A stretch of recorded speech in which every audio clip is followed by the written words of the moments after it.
কাবা ঘরের 4টা কর্নার আছে, এর মধ্যে একটা কর্নারের নাম হচ্ছে রুকনুল হাজারিল আসওয়াদ, ব্ল্যাক স্টোন কর্নার। এই হাজারুল আসওয়াদের এই কর্নারে একটা পাথর আছে, এই পাথরটাতে চুমু দেওয়ার জন্য লোকজন ধাক্কাধাক্কি করে। আপনারা যারা হজ উমরা গিয়েছেন দেখছেন না, এই হাজারুল আসওয়াদে চুমু দেওয়ার কারণ হচ্ছে এই পাথরে চুমু দিলে যিনি চুমু দেয় তার গুনাহগুলো এই পাথর টেনে নেয়। এই হাজারুল আসওয়াদ পাথর আপনার পক্ষে সাক্ষী দিবে, এটাকে আল্লাহ ঠোঁট দিবে, মুখ দিবে, চোখ দিবে, আর আল্লাহর সামনে দাঁড়িয়ে কিয়ামতের দিন বলবে, আল্লাহ তোমার এই বান্দা তার 2 ঠোঁট দিয়ে আমাকে চুমু দিয়েছিল, এর জান্নাত না দেওয়া পর্যন্ত আমি এই পথকে ছাড়বো না।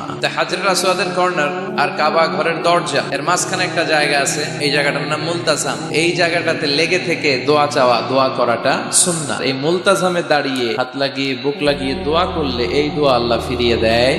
এই দোয়াটা কবুল করে নেয় কে? সাহাবারা এটা করতেন। কিন্তু এই মুলতাজামে তো সহজে জায়গা পাওয়া যায় না, লক্ষ লক্ষ হাজী সাহেব মুআতামিরুন উমরাকারীরা ধাক্কাধাক্কি করে ওই জায়গায়। তো এক ইমাম সাহেব সে অনেক ধাক্কাধাক্কি করে যুদ্ধ করে মুলতাজামে হাত লাগানোর সুযোগ পেয়েছে। হাত লাগায় ধাক্কার চোটে সে তাড়াতাড়ি করে আল্লাহর কাছে দোয়া করতেছে যে, আল্লাহ জীবনে যত দোয়া করছি আর যত দোয়া করব এই সব দোয়া তুমি কবুল করে নিও। এই একটাই দোয়া।